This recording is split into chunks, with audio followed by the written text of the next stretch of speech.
الحمد لله نحمده ونستعينه ونستغفره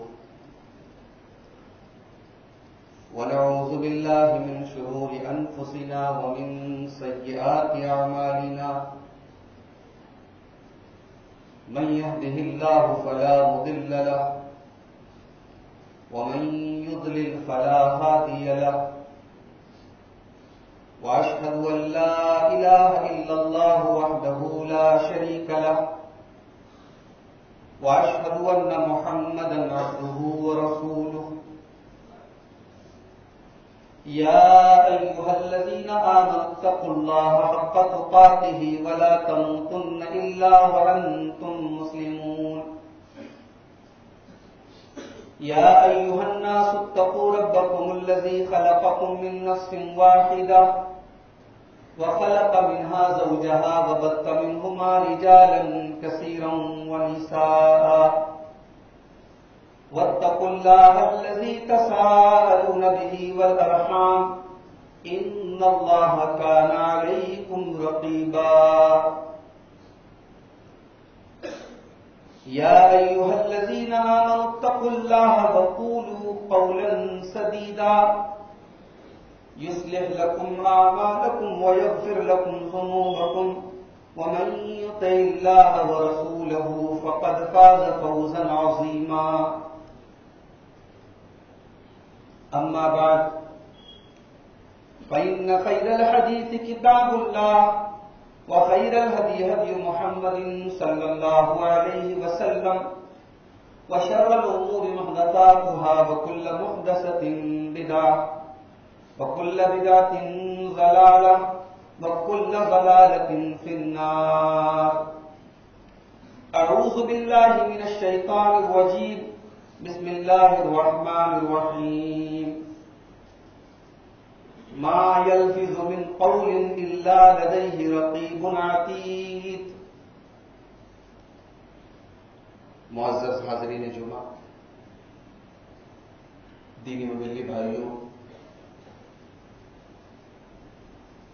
اللہ تبارک و تعالی نے ہمارے اور آپ کے اوپر بے شمار احسانات کیے ہیں، ان گنت احسانات کیے ہیں۔ اللہ تعالیٰ کے ان بے شمار احسانوں میں ایک عظیم احسان یہ ہے کہ اس نے ہمیں اور آپ کو انسان بنایا۔ دنیا کی بہت ساری مخلوقات ہیں، مگر اس میں انسان کا جو مقام ہے وہ کسی اور کو حاصل نہیں۔ اچھا، انسان کو دوسری مخلوقات پر یا دوسرے جانوروں پر جو امتیاز حاصل ہے، جو پوزیشن حاصل ہے، جو مقام حاصل ہے، وہ کیوں حاصل ہے؟ اللہ تعالیٰ نے سورہ رحمان کے شروع میں اس کی وضاحت کی۔ الرحمن علم القرآن خلق الانسان علمہ البیان۔ اللہ نے انسان کو بیان کی صلاحیت دی ہے۔ انسان اپنے سکھ دکھ کا اظہار کر سکتا ہے، انسان بول سکتا ہے، انسان بات کر سکتا ہے۔ جانوروں کے اندر یہ چیز نہیں ہے۔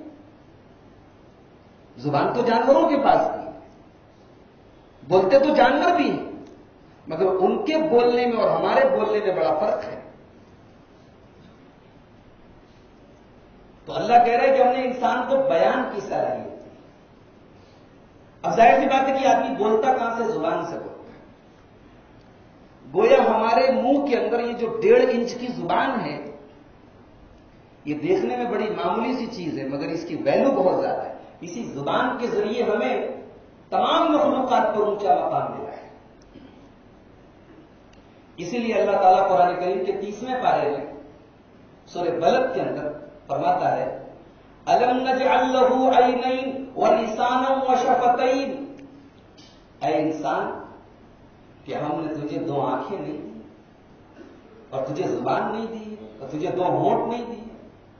تو یہ زبان اور ہونٹوں کے جو مکسچر ہے، زبان اور ہونٹ جب ملتے ہیں تب آدمی بولتا ہے. تو اللہ تعالیٰ اپنی نعمت کا اظہار کر رہا ہے کہ انسان یاد کر، ہم نے تجھے زبان دی، تجھے بولنا سکھایا، تجھے ہونٹ دی. تو زبان کی بڑی ویلیو ہے. اسی لیے ہماری شریعت ہمیں یہ سکھاتی ہے کہ جیسے ہر نعمت کو صحیح طریقے سے استعمال کیا جائے، ویسے ہی اللہ کی عظیم نعمت کو، اس زبان کو بھی بہت سنبھال کر، بہت احتیاط کے ساتھ استعمال کیا جائے. کیوں؟ اس لیے کہ زبان سے ادا ہونے والا ایک ایک لفظ، ایک ایک ورڈ، ایک ایک شبد ریکارڈ ہو رہا ہے، نوٹ کیا جا رہا ہے. اللہ کے فرشتے اس کو ریکارڈ کر رہے ہیں. ما یلفظ من قول الا لدیہ رقیب عتید. انسان کی زبان سے ایک لفظ بھی نکل رہا ہے، ما یلفظ، جو ایک لفظ بھی انسان اپنی زبان سے نکال رہا ہے، الا لدیہ رقیب عتید، ایک نگرانی کرنے والا، ریکارڈ کرنے والا، نوٹ کرنے والا اس کو نوٹ کر رہا ہے. اسی لیے اللہ کے پیارے نبی جناب محمد رسول اللہ صلی اللہ علیہ وسلم فرماتے ہیں، من کان یؤمن باللہ والیوم الآخر فلیقل خیرا او لیصمت. بخاری اور مسلم کے الفاظ ہیں. فرمایا اگر اللہ کے اوپر ایمان رکھتے ہو، اگر قیامت کے دن کے اوپر ایمان رکھتے ہو، فلیقل خیرا، تو جب بھی اپنی زبان سے کوئی بات نکالو، اچھی بات نکالو، بہتر بات نکالو، او لیصمت، یا خاموش رہو، چپ رہو. بولو تو ڈھنگ کی بات بولو، پر چپ رہو. جانتے دو آدمی جب آپس میں خسر خسر بات کرتے ہیں تو اس کو اردو میں سرگوشی کہتے ہیں، عربی میں مناجات کہتے ہیں. کسی سے چپکے چپکے بات کرتے. اسلام نے یہ بھی سکھایا ہے کہ ایک آدمی بیٹھا ہے، اس کے سامنے دو آدمی بیٹھ کے چپکے چپکے بات نہ کریں. کیوں؟ اس سے بھی غلط فہمی پیدا ہو سکتی کہ پتہ نہیں کیا بات کر رہے ہیں. اللہ کے رسول صلی اللہ علیہ وسلم کے زمانے میں جو منافقین رہتے تھے، وہ مسجد نبی کے کنارے بیٹھ کر کے خسر خسر خسر خسر باتیں کرتے تھے، اسلام کے خلاف پلاننگ کیا کرتے تھے، اللہ کے نبی صلی اللہ علیہ وسلم کے خلاف پلاننگ کیا کرتے تھے. اللہ تعالیٰ نے سورہ نساء کے اندر ایک آیت نازل فرمائی، لا خیر فی کثیر من نجواہم الا من امر بصدقۃ او معروف او اصلاح بین الناس. اے لوگو، تم یہ جو آپس میں سرگوشیاں کرتے ہو، ایک دوسرے سے بات چیت کرتے ہو، ایک دوسرے سے چپکے چپکے تم گفتگو کرتے ہو، اس کے اندر کوئی بھلائی نہیں ہے، کوئی اچھائی نہیں ہے. الا من امر بصدقۃ، ہاں اگر تمہیں کسی سے بات کرنی ہی ہے تو تم صدقہ خیرات کا حکم دو. کسی سے بات کرنی ہے، پیسے والا امیر آدمی ہے، اس کو صدقہ کا حکم دو، صدقہ کی ترغیب دو. او معروف، یا کوئی نیکی کی بات اپنی زبان سے نکالو. اور اصلاح بین الناس، یا لوگوں کے بیچ میں اگر جھگڑا ہو جائے، فساد ہو جائے، دو بھائیوں میں پھوٹ پڑ جائے تو صلح کرانے کے لیے تم بات کرو. آج ہمارے معاشرے میں زبان کو ہم نے بڑا بے لگام چھوڑا. مرد ہیں کہ عورت ہیں، چھوٹے ہیں کہ بڑے ہیں، عالم ہیں کہ جاہل ہیں، زبان پر کوئی کنٹرول نہیں. زبان کا بڑا بے لگام استعمال ہو رہا ہے. اور اب تو زبان درازی کی سیمائیں یہاں تک پہنچ گئی کہ ہماری زبان صحابہ تک جا پہنچی ہے. ابھی آپ نے شاید سنا ہو، دیکھا ہو، ایک صاحب کا بیان آیا ہے. میں ان کا نام اس ممبر سے لینا اس ممبر کی توہین سمجھتا ہوں. وہ شخص کس حد تک گر جائے کچھ کہا نہیں جا سکتا. ان کا بیان آیا ہے، کیمرے کے سامنے انہوں نے کہا ہے کہ مسلمانوں کو چاہیے کہ اللہ کے رسول صلی اللہ علیہ وسلم کے طریقے کی پیروی کریں، آتنکی ابو بکر اور عمر کی پیروی نہ کریں. اس انسان نے اپنے دل کے اندر، اپنے دماغ کے اندر حضرت ابو بکر اور حضرت عمر کے خلاف جو زہر تھا اس کو باقاعدہ پبلک کے سامنے ظاہر کیا. اچھا چلیے، وہ تو ان کا تو عقیدہ ہی وہ ہے، ان کا منہج ہی وہ ہے. صحابہ کرام سے نفرت اور عداوت پر ان کے منہج اور مسلک کی بنیاد ہے. ایک اور صاحب ہے، بہت لمبی چوڑی ان کی شیروانی نام کے ساتھ سید بھی لگا ہے، حسینی بھی لگا ہے. ابھی ان کی ایک تقریر آج کل بہت زیادہ انٹرنیٹ پر وائرل ہو رہی ہے. انہوں نے اپنی تقریر میں کہا، حضرت معاویہ رضی اللہ عنہ کے دور کے بارے میں کہا کہ حضرت معاویہ کا دور تو بڑا ظالمانہ دور تھا، ان کے دور کو منافقت کا دور کہا گیا. یہ ہماری زبانیں ہیں جو آج صحابہ کرام تک پہنچ گئی. میرے بھائیو، اللہ ہمیں معاف فرمائے. صحابہ کرام کے کیریکٹر اور کردار پر کیچڑ اچھالنے والے یاد رکھیں، صحابہ کرام ہماری تعریف کے محتاج نہیں ہیں. ہم ممبر سے صحابہ کی تعریف بیان کریں تب صحابہ کا مقام اونچا، ایسا نہیں ہے. صحابہ کا مقام تو خود قرآن نے بلند کر دیا، خود حدیث نے بلند کر دیا. اللہ نے بار بار صحابہ کرام کو سرٹیفکیٹ دیا ہے کہ ہم ان سے راضی ہیں. ایک صاحب کہنے لگے صحابہ میں بھی تو ہر طریقے کے لوگ تھے، کچھ لوگ پہلے ایمان لائے، کچھ لوگ بعد میں ایمان لائے، بعد والوں کا پہلے کے برابر مقام نہیں تھا. بالکل مقام نہیں تھا. جو مقام حضرت ابوبکر صدیق کا ہے وہ عمر فاروق کا نہیں، جو عمر فاروق کا ہے وہ عثمان غنی کا نہیں، جو عثمان غنی کا ہے وہ علی مرتضیٰ کا نہیں، جو علی مرتضیٰ کا ہے وہ کسی اور بات کے صحابہ کا نہیں. صحابہ کے بیچ میں کیٹیگری ہے، مقام ہے، درجے ہیں، مراتب ہیں. مگر اللہ نے قرآن میں ایک بڑی بنیادی اور بیسک بات ہمیں بتائی، وَكُلًّا وَعَدَ اللَّهُ الْحُسْنَىٰ. اللہ تبارک و تعالیٰ نے تمام کے تمام صحابہ سے جنت کا وعدہ کر رکھا ہے. اللہ تبارک و تعالیٰ نے ذکر کیا، اے ایمان والو، جو فتح مکہ کے پہلے ایمان لائے اور جو فتح مکہ کے بعد میں ایمان لائے وہ برابر نہیں ہو سکتے. اللہ نے خود کہہ دیا وہ برابر نہیں ہو سکتے، ان کا مقام الگ الگ ہے. لیکن ساتھ میں اللہ نے یہ بھی واضح کر دیا، وَكُلًّا وَعَدَ اللَّهُ الْحُسْنَىٰ. اللہ نے تمام کے تمام صحابہ سے جنت کا وعدہ کر رکھا ہے. ہم کون ہوتے ہیں؟ کسی صحابی کے اوپر کیچڑ اچھالنے والے. کسی صحابی کی غلطی کو، کسی صحابی سے اگر کوئی غلط کام ہو بھی گیا ہے، ہم معصوم نہیں مانتے صحابہ، ہم صحابہ کو معصوم نہیں مانتے، مگر ہم اس کو بھی بہت غلط اور گندا کام سمجھتے ہیں کہ ہم تاریخ کی کتابوں سے چھانٹ چھانٹ کر صحابہ کرام کے عیب کی چیزیں نکالیں. تاریخ غلط بھی ہو سکتی ہے. ہمارے لیے تاریخ پر ایمان لانا ضروری نہیں، ہمارے لیے قرآن اور حدیث پر ایمان لانا ضروری ہے. اور اللہ کا قرآن کہہ رہا ہے کہ وَكُلًّا وَعَدَ اللَّهُ الْحُسْنَىٰ. تمام کے تمام صحابہ جنتی ہیں. جس نے ایک منٹ کے لیے بھی ایمان کی حالت میں نبی کا دیدار کیا ہو اور ایمان کی حالت میں اس کا انتقال ہو، وہ صحابی ہے.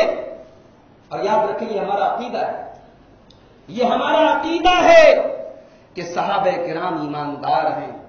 صحابہ کرام کے بارے میں جانچ پڑتال کرنے کی ضرورت نہیں ہے. کسی کے بارے میں یہ پتہ چل گیا کہ وہ صحابی ہے، بات ختم، بات خلاص. صحابی کا صحابی ہونا ہی سند ہے. نئی بات سمجھ میں آئی؟ ہم لوگ جب حدیث پڑھتے ہیں تو حدیث کی ایک سند ہوتی ہے. امام بخاری کہتے ہیں ہم نے فلاں سے حدیث سنی، وہ کہتے ہیں ہم نے فلاں سے حدیث سنی، وہ کہتے ہیں ہم نے فلاں سے حدیث سنی. پھر یہ سلسلہ چلتے چلتے کہاں پہنچتا ہے؟ صحابی کے پاس. پھر صحابی کہتے ہیں کہ ہم نے اللہ کے نبی صلی اللہ علیہ وسلم سے یہ حدیث سنی ہے. تو اصول یہ ہے، قاعدہ یہ ہے کہ حدیث کی سند میں جتنے راوی آتے ہیں سب کے بارے میں جانچ کی جاتی ہے کہ راوی کیسا ہے. کہیں ایسا تو نہیں کہ جھوٹ بولتا تھا، کہیں ایسا تو نہیں کہ اس کے عقیدے میں کچھ خرابی تھی، اس کا منہج صحیح نہیں تھا، اس کا نظریہ صحیح نہیں تھا. راوی کے بارے میں جانچ کی جائے گی. مگر یاد رکھیں، بہت بڑی اور اہم بات بتا رہا ہوں کہ اگر کسی راوی کے بارے میں یہ پتہ چل جائے کہ یہ صحابی ہے، ان کا نام بھی نہیں پتا ہے، کہاں کے رہنے والے یہ بھی نہیں پتا ہے، صرف اتنا پتا چل گیا کہ وہ صحابی ہیں، ان کو صحبت حاصل ہے، تمام علماء کا اور تمام محدثین کا اتفاق ہے کہ وہ روایت صحیح ہے، اس راوی کے بارے میں ہمیں جانچ کرنے کی ضرورت ہے. صحابی کا صحابی ہونا ہی اس کے لیے سند ہے، اس کے لیے دلیل ہے، اس کے لیے حجت ہے. آج صحابہ کے بارے میں ہماری زبانیں بے لگام ہو گئی. ہمارا عقیدہ کیا ہے صحابہ کے بارے میں سنیں. قرآن نے جو ہمیں عقیدہ سکھایا ہے، صحابہ کے بیچ میں جنگیں ہوئی ہیں، صحابہ کے بیچ میں لڑائی ہوئی، اختلاف ہوا ہے، مگر یاد رکھو یہ اختلاف اور صحابہ کے بیچ میں ہونے والی یہ جنگیں، یہ اس امت کے لیے ایک فتنہ تھا، یہ اس امت کے لیے ایک آزمائش تھی. اگر یہ جنگیں حق اور باطل کی لڑائی ہوتی، اگر یہ جنگیں اور یہ اختلاف سچ اور جھوٹ کی، حق اور باطل کی لڑائی ہوتی تو بہت سارے صحابہ ایسے تھے جو ان لڑائیوں میں شامل نہیں ہوئے. وہ حضرت علی کی فوج میں بھی شامل نہیں ہوئے، وہ حضرت معاویہ کی فوج میں بھی شامل ہوئے. انہوں نے اس کو فتنہ سمجھا. اور علماء کی ایک بڑی جماعت کہتی ہے کہ یہی موقف صحیح تھا، یہی اسٹینڈ صحیح تھا، یہ ایک فتنہ تھا. جو لوگ اس سے بچ گئے انہوں نے زیادہ بہتر کہا. اور جہاں تک ان کے بیچ میں ہونے والی لڑائیوں کی بات ہے، ہمارا عقیدہ کیا ہے، اہل حدیث کا عقیدہ کیا ان لڑائیوں کے بارے میں؟ علامہ ابن ابی العز نے بڑی پیاری بات لکھی ہے. علامہ ابن ابی العز بہت بڑے امام گزرے ہیں، انہوں نے عقیدے کی کتاب لکھی ہے شرح العقیدۃ الطحاویہ. ہمارے تمام اہل حدیث اداروں میں وہ کتاب پڑھائی جاتی ہے، ہمارے مادر علمی جامعہ سلفیہ میں بھی وہ کتاب پڑھائی جاتی ہے. علامہ ابن ابی العز لکھتے ہیں اللہ تعالیٰ نے ہماری زبانوں کو، اللہ تعالیٰ نے ہمارے ہاتھوں کو صحابہ کی لڑائیوں میں شامل ہونے سے بچا لیا. سان اللہ عنہا ایدینا، اللہ نے ہمیں بچا لیا، ہم صحابہ کے بیچ میں ہونے والی لڑائیوں میں شامل نہیں ہوئے.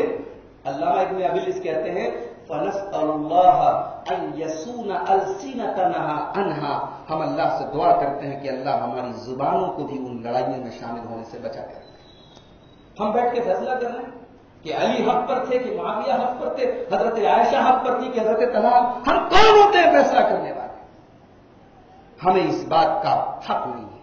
یہ تمام کے تمام بزرگ تھے، یہ تمام کے تمام لوگ محترم تھے. حضرت علی رضی اللہ عنہ سے کسی نے پوچھا کہ جو لوگ آپ سے لڑ رہے ہیں وہ جنت میں جائیں گے یا جہنم میں جائیں گے؟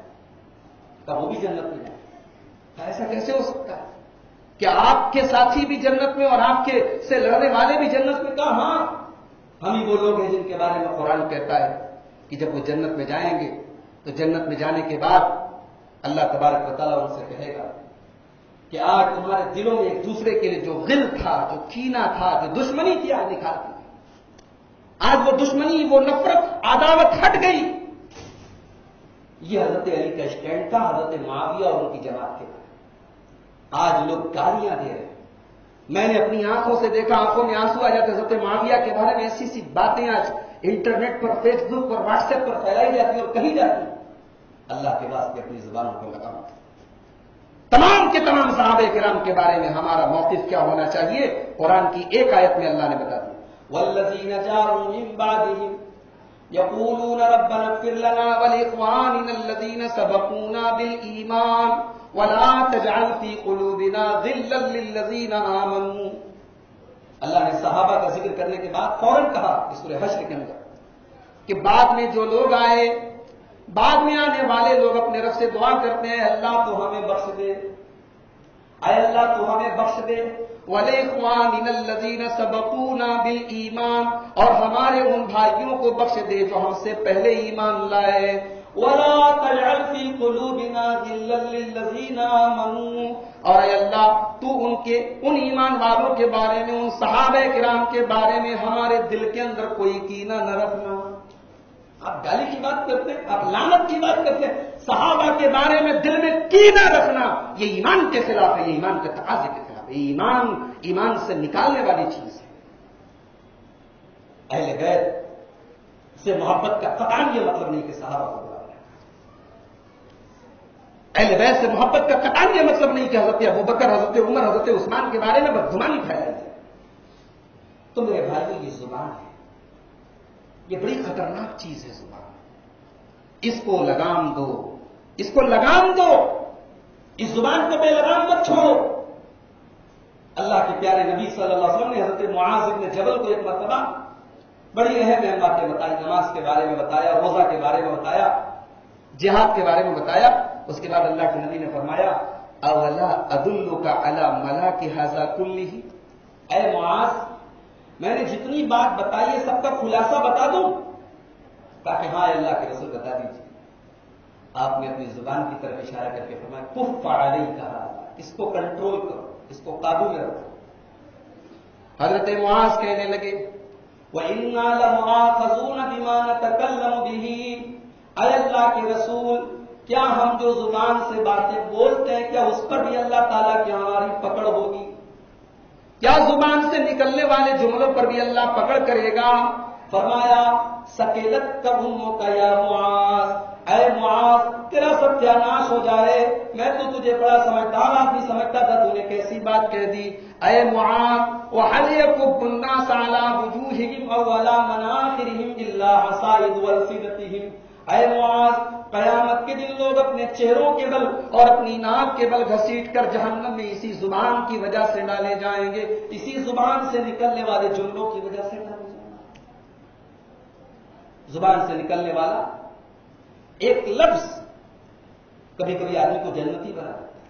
ایک آدمی کلمہ پڑھتا ہے اور کلمہ پڑھنے کے بعد اللہ کی راہ میں جہاد کرتے ہوئے شہید ہو جاتا ہے، ایک ٹائم کی نماز نہیں پڑھی، رمضان کا ایک روزہ نہیں رکھا، مر گیا، شہید ہو گیا۔ زبان سے اس نے جو کلمہ پڑھا تھا وہ کلمہ اسے جنت میں لے کے جائے۔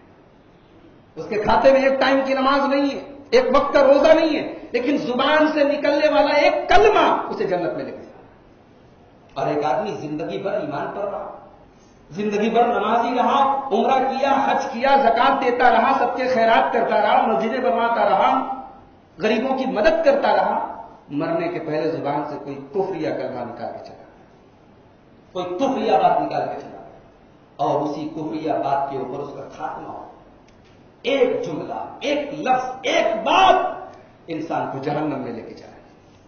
اسی بات کو اللہ کے پیارے نبی جناب محمد رسول اللہ صلی اللہ علیہ وسلم بخاری شریف کی ایک حدیث میں یوں فرماتے ہیں، ان العبد لیتکلم بالکلمۃ من رضوان اللہ، بندہ ایسی کوئی بات نکالتا ہے جس سے اللہ راضی ہوتا ہے، لا یلقی لها بالا، بندہ اس کو اہمیت بھی نہیں دیتا ہے، یرفعہ اللہ بها درجات، لیکن اللہ اس کے درجے بلند کر دیتا ہے اس ایک بات کی وجہ سے۔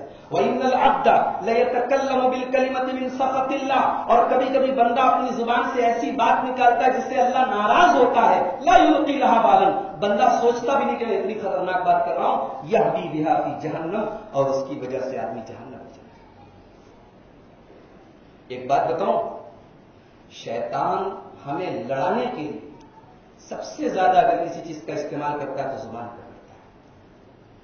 اور یہ بات بڑے بھی یاد رکھیں اور چھوٹے بھی یاد رکھیں اور باپ بھی یاد رکھے اور اولاد بھی یاد رکھے کہ زبان سے نکلنے والے جو تیر ہوتے ہیں ان کے زخم کبھی بڑھتے ہیں۔ عربی کا شاعر کہتا ہے، جراحات السنان لها التئام ولا يلتام ما جرح اللسان، تیر اور تلوار کے زخم بھرے جا سکتے ہیں، زبان کے زخم بھرے نہیں جا سکتے۔ زبان سے نکلی ہوئی کڑوی بات کبھی کبھی دل پر ایسا نستر چبوتی ہے کہ برسہ برس گزر جاتے ہیں، عمریں گزر جاتی ہیں، نسلیں کھپ جاتی ہیں، مگر دل پہ اس زہریلی بات کا جو اثر ہوتا ہے وہ ختم نہیں ہوتا۔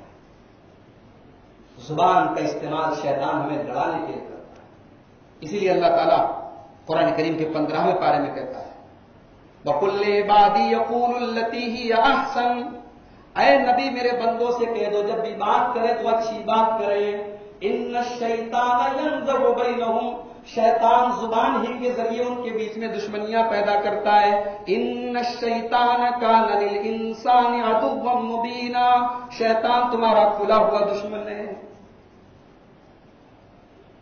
آج آدمی پیسہ جمع کرتا ہے، دولت بناتا ہے، پراپرٹی بناتا ہے۔ حضرت عمر فاروق رضی اللہ تعالیٰ عنہ نے اللہ کے نبی سے پوچھا ہے، اللہ کے نبی ای المال نتقص، قرآن نے تو کہہ دیا کہ سونا چاندی اکٹھا کرنا کوئی بہت اچھا کام نہیں ہے، سونا چاندی اگر اکٹھا کر کے اس کی صحیح طریقے سے زکات نہیں دیا تو قیامت کے دن عذاب ہوگا، تو اے اللہ کے نبی آپ بتائیے سونا نہ جمع کریں، چاندی نہ جمع کریں تو کون سا مال جمع کریں؟ ابن ماجہ کتاب النکاح کی روایت ہے، اللہ کے پیارے نبی نے فرمایا، اے عمر اگر خزانہ جمع کرنا ہے، اگر مال جمع کرنا ہے تو 3 چیزیں جمع کرو۔ کون سی 3 چیزیں ہیں؟ بڑے غور سے سنیے گا۔ لیتخذ احدکم قلبا شاکرا، اے عمر اگر تمہیں مال جمع کرنا ہے تو تم 3 چیزیں اپنے پاس جمع کر لو۔ قلبا شاکرا، اپنے سینے کے اندر ایک ایسا دل پیدا کرو جو اللہ کا شکر ادا کرے، جو تنگ دستی میں، کاروبار میں، پریشانی کے ٹائم، مندی کے ٹائم، دکھ کے ٹائم، بیماری کے ٹائم، تکلیفوں کے ٹائم بھی اللہ کا شکر ادا کرے۔ قلبا شاکرا، شکر ادا کرنے والا دل اپنے اندر پیدا کرو۔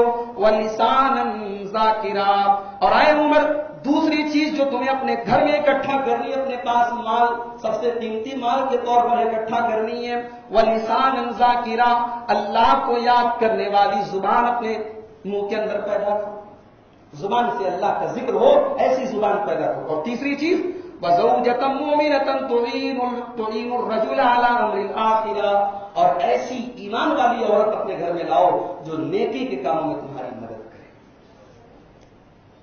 یہ ہے دنیا کی سب سے بڑی دولت. لیکن آج افسوس ہوتا ہے, کبھی کبھی غور کیجیے تو سمجھ میں آتا ہے کہ سماج کی جو بڑی بڑی برائیاں ہیں زبان کی بدولت ہے. یہ غیبت, یہ چغلی, یہ حسد, یہ جلن, یہ ایک دوسرے کے خلاف دوسرے کا مذاق اڑانا, یہ تمام چیزیں کہاں سے ہوئی؟ زبان سے. اور آپ کو ایک عجیب بات بتاؤں کہ زبان کے سلسلے میں ہمارے علماء نے, ہمارے اسلاف نے کتنی احتیاط کی ہے. حضرت ابوبکر صدیق رضی اللہ تعالیٰ جلیل القدر صحابی, آج کوئی ابوبکر اور عمر کو آتنکی کہہ دے تو وہ اللہ کے یہاں بھگتے گا. اور مجھے حیرت اور افسوس ہوتا ہے مسلمانوں کی غیرت پر. اللہ کے نبی صلی اللہ علیہ وسلم کی توہین ہوتی ہے تو ہم سڑکوں پر آ جاتے ہیں, ہم بینر لے کے کھڑے ہو جاتے ہیں کہ صحابہ کی عظمت ہمارے سینوں سے نکل گئی, یا صحابہ کے لیے ہماری غیرت مر گئی. کہ آج ایک انسان کیمرے کے سامنے کھڑا ہو کے حضرت ابوبکر اور عمر کے کو آتنکی اور دہشت گرد قرار دے رہا, کوئی نوٹس لینے والا, کوئی آواز اٹھانے والا. ہمارے اندر جیسے نبی کے لیے غیرت ہونی چاہیے ویسے صحابہ کے لیے غیرت ہونی چاہیے. حضرت ابوبکر اور حضرت عمر ہمارے تزکیہ کے محتاج ہیں. مجھ سے ایک صاحب کہنے لگے کہ ہمارے ممبروں سے کبھی اہل بیت کی فضیلت بیان نہیں ہوتی, کبھی علی مرتضیٰ کی فضیلت بیان نہیں ہوتی. یاد رکھے, علی مرتضیٰ ہمارے بیان کے محتاج نہیں ہے. اہل بیت کی عظمت ہم بیان کریں تب ثابت ہو, ایسا نہیں ہے. اہل بیت کا مقام اپنی جگہ باقی ہے, حضرت علی کا مقام اپنی جگہ باقی ہے, حضرت ابوبکر کا مقام اپنی جگہ باقی ہے. اور جہاں تک اس ممبر سے ہم حضرت معاویہ کا ذکر کرتے ہیں اس لیے کرتے ہیں کیونکہ حضرت معاویہ ایک مظلوم صحابی ہے. حضرت معاویہ کو بنیاد بنا کر کے, ان کو نشانہ کر پورے صحابہ کرام کی جماعت کو آج مقبول قرار دیا. لوگوں نے کتابیں لکھی ہیں, لوگوں نے تقریریں کی ہیں کہ حضرت معاویہ رضی اللہ عنہ کے حکم سے ان کے گورنر ممبروں پر حضرت علی کو گالی دیتے تھے اور اہل بیت کو گالی دیتے. آپ تصور کریں, 1400 سال پہلے کی بات چھوڑ دیجیے, آج کی بات میں کر رہا ہوں. آج کی بات میں کر رہا ہوں کہ اس ممبر سے اگر کوئی شخص کسی کو برا بھلا کہے, کسی کو گالی دے, پہلی بات تو ممبر کا ایسا استعمال ہی غلط ہے, لیکن اگر اس ممبر سے کوئی کسی کو برا بھلا کہے, گالی دے, اور پھر وہ آدمی جس کو ہم گالی دیں اس کے گھر کے لوگ ہم سے تعلقات رکھیں, ہم سے دوستی رکھیں, یہ پاسبل نہیں. یہ آج کی ڈیٹ کی بات کر رہا ہوں کہ ایک خوددار آدمی کبھی گوارا نہیں کرے گا کہ میرے باپ کو کوئی ممبر پہ کھڑا ہو کے گالی دے اور میں اس سے تعلقات رکھوں, اس سے محبت. اب اگر یہ بات, اتنی بات آپ کو سمجھ میں آ گئی تو سنیے, تاریخ کی تقریباً تمام روایات بتاتی ہیں کہ حضرت حسن رضی اللہ عنہ نے جب حضرت معاویہ کے ہاتھ پر بیعت کی اور ان کے ہاتھ پر صلح کی, اس کے بعد ہر سال حضرت حسن اور حسین مدینہ سے یا کوفہ سے, جہاں وہ رہتے تھے, کبھی مدینہ میں رہتے تھے کبھی کوفہ میں رہتے تھے, وہاں سے دمشق جاتے تھے حضرت معاویہ کے پاس, اور وہاں کئی دن رہتے تو حضرت معاویہ ان کو بڑے تحفے, تحائف اور انعام دیا کرتے تھے. ایک آدمی آپ کے باپ دادا کو گالی دے گا ممبر پہ اور آپ اسے انعام لینے جائیں گے. ہماری غیرت گوارا نہیں کرتی, نبی کے نوازے کی غیرت کیسے گوارا کرے؟ یہ فراڈ ہے, یہ جھوٹ ہے, یہ دھوکے ہیں, یہ ہماری تاریخ کے بدنما دھبے ہیں اور صحابہ کرام پر الزام ہے. تنقید ہو سکتی تھی, اختلاف تھا, سیاسی اختلاف تھا, پولیٹیکل اختلاف تھا, ممبر پر اس کا ذکر ہو سکتا ہے, کبھی حضرت علی نے بھی کیا, کبھی حضرت معاویہ نے بھی کیا, لیکن ایک دوسرے کو لان تان کرنا, ایک دوسرے کو برا بھلا کہنا, یہ صحابہ کرام کے مقام کے خلاف. ایک موٹی سی بات سمجھ لیجئے میرے بھائیوں, اپنے دماغ کے کسی کونے میں بٹھائیں کہ قرآن اور حدیث میں صحابہ کا ہمیں مقام بتا دیا گیا ہے. اب تاریخ تو چھوڑ دو, اگر کسی صحیح حدیث کے اندر بھی کوئی ایسی بات آئے گی جس سے صحابی کے کیریکٹر پر حملہ ہوتا ہو, یاد رکھے میرا جملہ پھر سے نوٹ کریں, کسی صحیح حدیث کے اندر بھی اگر کسی صحابی کے کیریکٹر پر حملہ کرنے والی کوئی بات ہو تو اس کا مفہوم بدل کر اس کو مانا جائے گا, اس کا مفہوم ایز اٹ از نہیں مانا جائے گا, اس کی تعویل کی جائے گی, اس کا کچھ اور مانا لیا کیا جائے گا جو اس صحابی کی شان کے مطابق ہو. حدیث صحیح ہو تب بات کر رہا ہوں، ضعیف ہو، موضوع ہو، من گھڑت ہو یا تاریخ کی روایات ہو تو کوڑے کے ڈھیر میں پھینک دی جائے گی. قرآن اور حدیث صرف ہم نے پڑھی، 1400 سال کی اس امت کے ائمہ نے قرآن اور حدیث نہیں پڑھی ہے جو صحابہ کے بارے میں کہتے ہیں کہ خبردار حضرت معاویہ کے بارے میں زبان سے کوئی غلط بات مت نکالنا. حضرت عبداللہ ابن مبارک کس دور کے؟ امام ابو حنیفہ کے دور کے. عبداللہ ابن مبارک کس دور کے؟ امام ابو حنیفہ کے دور کے. عبداللہ ابن مبارک سے کسی نے پوچھا کہ حضرت معاویہ افضل ہیں یا حضرت عمر بن عبدالعزیز افضل ہیں؟ آپ جانتے ہیں عمر بن عبدالعزیز بہت نیک آدمی تھے، اللہ والے تھے، متقی تھے، پرہیزگار تھے، اور ان کے مقابلے میں حضرت معاویہ کو بہت ان کے بارے میں بہت ساری غلط سلط باتیں پھیلائی گئی. لیکن کمپیریزن کیا جا رہا ہے ایک صحابی کا غیر صحابی. حضرت معاویہ صحابی ہیں اور عمر بن عبدالعزیز تابعی ہیں بعد کے دور کے. عبداللہ ابن مبارک نے جب سنا کہ یہ آدمی دونوں کے بیچ میں کمپیریزن کر رہا ہے، مقابلہ کر رہا ہے، تو کہا سن لأنف لتراب فی انف معاویہ خیر من عمر بن عبدالعزیز. کیا جانتا ہے حضرت معاویہ نے نبی کے ساتھ گھوڑے پہ بیٹھ کے جہاد کیا تھا. اس جنگ کے میدان میں جو دھول اڑ رہی تھی، اس دھول اور اس گرد و غبار اور اس مٹی جو حضرت معاویہ کی ناک میں جو مٹی گئی تھی، وہ مٹی بھی عمر بن عبدالعزیز سے بہتر ہے. نبی کے ساتھ لڑنے والا اور نبی کے ساتھ جہاد کرنے والا، اس کے ناک میں بیٹھنے والی مٹی بھی عمر بن عبدالعزیز سے بہتر. یہ عقیدہ ہمارے سلف صالحین کا. آج کے کسی ایرے غیر لطو خیرے کی باتوں کی بنیاد پر ہم صحابہ کرام کے بارے میں بدگمان ہو جائیں یا اپنی زبانوں کو بے لگام کر دیں، میرے بھائیوں یہ بالکل مناسب ہے.